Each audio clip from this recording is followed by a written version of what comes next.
ಅಜ್ಜಿಬಳ್ಳದ ಮೀಸ್ಕುಂಡ್ಲಿಯ ಎಂದೇ ಪರಿಚಿತರಾಗಿದ್ದ ಯಕ್ಷಗಾನ ಕಲಾವಿದ ನಾರಾಯಣ್ ಬೀರಾನಾಯ್ಕ್ ತಮ್ಮ ಜೀವನದ ಅಂತಿಮ ಕ್ಷಣದಲ್ಲೂ ಮಾನವೀಯತೆಯ ಮೌಲ್ಯವನ್ನು ಉಳಿಸಿಕೊಂಡು ದೇಹದಾನ ಮಾಡುವ ಮೂಲಕ ಆದರ್ಶ ವ್ಯಕ್ತಿಯಾಗಿ ಹೊರಹೊಮ್ಮಿದ್ದಾರೆ. 83 ವರ್ಷಗಳ ಸಾರ್ಥಕ ಬದುಕು ನಡೆಸಿದ ಅವರು ಮಾರ್ಚ್ 17, 2026ರಂದು ನಿಧನರಾಗಿದ್ದು, ತಮ್ಮ ದೇಹವನ್ನು ಶಿವಮೊಗ್ಗ ವೈದ್ಯಕೀಯ ವಿಜ್ಞಾನ ಸಂಸ್ಥೆಗೆ ದಾನ ಮಾಡುವ ಮೂಲಕ ಸಮಾಜಕ್ಕೆ ಮಹತ್ವದ ಸಂದೇಶ ನೀಡಿದ್ದಾರೆ.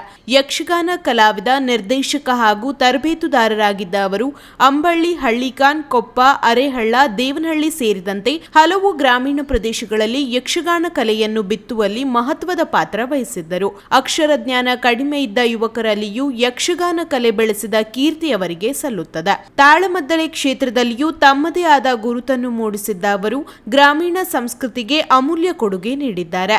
ಇದರ ಜೊತೆಗೆ ಅಜ್ಜಿಬಳ್ ಪ್ರಾಥಮಿಕ ಕೃಷಿ ಪತ್ತಿನ ಬ್ಯಾಂಕ್ ಹಾಗೂ ಹಾಲು ಉತ್ಪಾದಕರ ಸಂಘದ ನಿರ್ದೇಶಕರಾಗಿ ಸೇವೆ ಸಲ್ಲಿಸಿದ್ದರು. ಇತ್ತೀಚೆಗೆ ಅನಾರೋಗ್ಯದಿಂದ ಬಳಲುತ್ತಿದ್ದ ಅವರು ತಮ್ಮ ವೈವಾಹಿಕ ಜೀವನದ 60ನೇ ವರ್ಷಾಚರಣೆ ಸಂದರ್ಭದಲ್ಲಿ ದೇಹದಾನ ಮಾಡುವ ಸಂಕಲ್ಪ ವ್ಯಕ್ತಪಡಿಸಿದ್ದರು. ಅದೇ ಸಂಕಲ್ಪವನ್ನು ನಿಜಗೊಳಿಸಿ ಮರಣದ ನಂತರವೂ ಸಮಾಜ ಸೇವೆ ಮಾಡುವ ಮೂಲಕ ಎಲ್ಲರಿಗೂ ಪ್ರೇರಣೆಯಾಗಿದ್ದಾರೆ.